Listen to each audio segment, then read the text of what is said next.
El verb anar.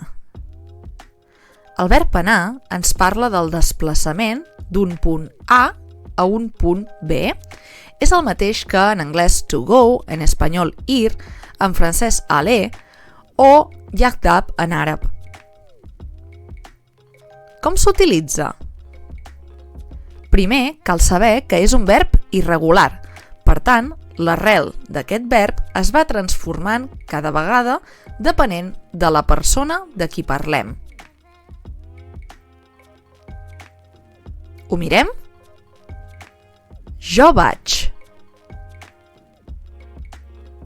Tu vas.